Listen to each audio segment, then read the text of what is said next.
大家好，欢迎收听今天的节目。今天我要和你们分享一个特别的话题，就是为什么我想学中文。从小到大，我一直觉得中文是一种很特别的语言。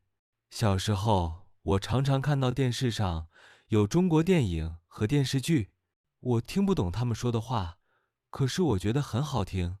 中文的声音很有节奏，像一首歌一样。我那时候就想，有一天，我一定要学会这种语言。中国有5000年的历史，文化非常丰富。我第一次看到中国的书法时，觉得特别神奇。黑色的字在白纸上像画一样，很有力量。后来我还看到京剧、武术和中国画。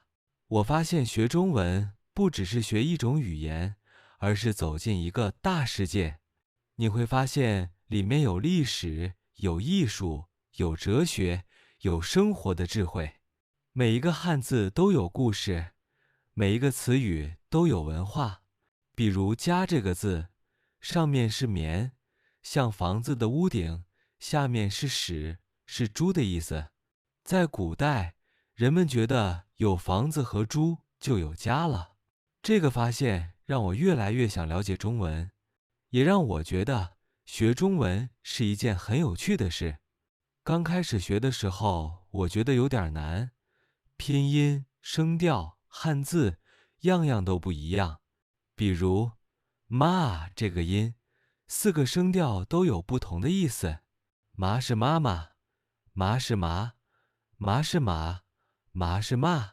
刚开始我常常说错，朋友们听了会笑，可是我不怕。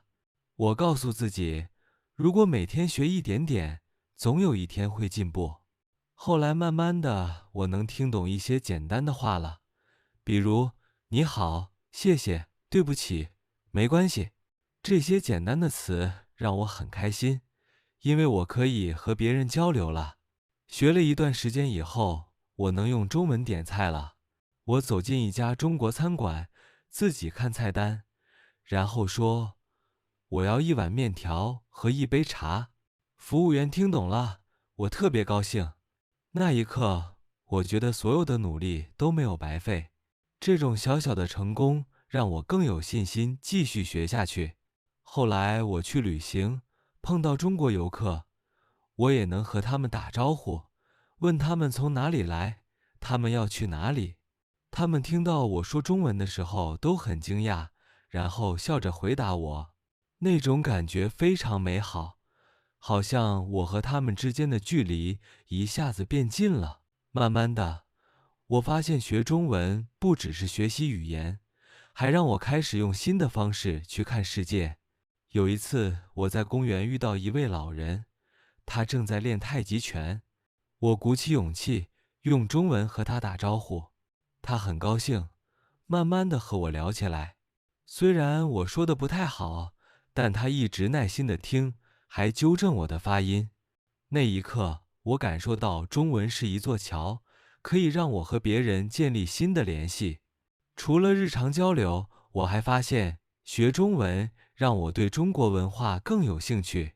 我开始喜欢中国的音乐，尤其是古筝和二胡的声音，它们的旋律悠长柔和，像是在讲故事。后来我尝试用中文去读一些简单的故事和短文，虽然有时候要查字典，但读懂一小段文字让我非常有成就感。我也开始认识一些学习中文的朋友，我们常常一起练习对话，互相鼓励。有时候我们会开玩笑说，今天谁说错最多次，就要请大家喝茶。这种轻松的氛围让学习变得更快乐。有一次，我们几个人去中国城吃饭，决定全程都用中文交流。刚开始有点紧张，怕自己说错，可是后来大家都很放松。服务员听到我们努力用中文点菜，也对我们竖起大拇指。那一餐我们吃得特别开心，感觉自己真的进步了。随着学习的深入，我开始明白中文和英语的思维方式很不一样。中文里有很多成语和俗语，里面包含着生活智慧。比如不怕慢，就怕站。这句话告诉我们，坚持前进比停下来更重要。当我学会这些表达时，我不只是学语言，还学会了另一种生活态度。有一次，我在学习的时候遇到困难，心情有点低落。老师鼓励我说：别着急，水滴石穿，坚持下去就一定会成功。这句话给了我很大的力量，让我继续努力。有一次，我在图书馆遇到一个来自中国的同学，我鼓起勇气用中文和他聊天，他很惊讶，也很高兴。他说我的中文还不错，虽然有点口音，但表达很清楚。那一刻，我真的觉得所有的努力都有了回报。通过学习中文，我认识了更多中国朋友，他们教我地道的表达方式，也和我分享他们的生活故事。有一次，一个朋友带我去他家过春节，他们全家一起包饺子、贴春联、放鞭炮。我第一次感受到节日的热闹和温暖。我也学会了一个词，团圆。那一天，我明白了为什么家人团聚在中国文化里这么重要。学习中文让我不只是多了一种语言，而是多了一种看世界的眼睛。比如，中文里有很多和自然有关的词语，风雨同舟形容人们在困难中互相帮助，滴水之恩当涌泉相报，告诉我们要懂得感恩。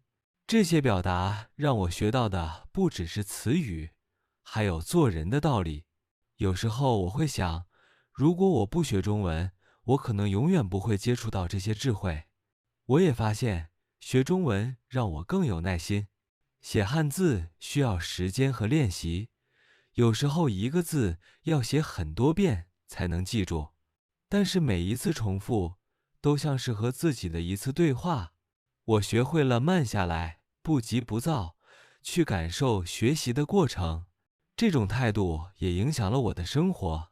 我在工作和学习中遇到困难时，不再那么焦虑，而是一步一步去解决。很多人问我，为什么你要花这么多时间学中文？我的回答很简单，因为中文让我变成一个更好的人，它让我更有耐心，更懂得坚持，也让我更开放，去理解不同的文化和人。学习中文是一段旅程，而不是一个终点。在这段旅程里，我收获了友谊、智慧和勇气。我相信，只要坚持下去，我的中文会越来越好。也许有一天，我可以用中文写一本属于自己的小书，讲述我学习中文的故事。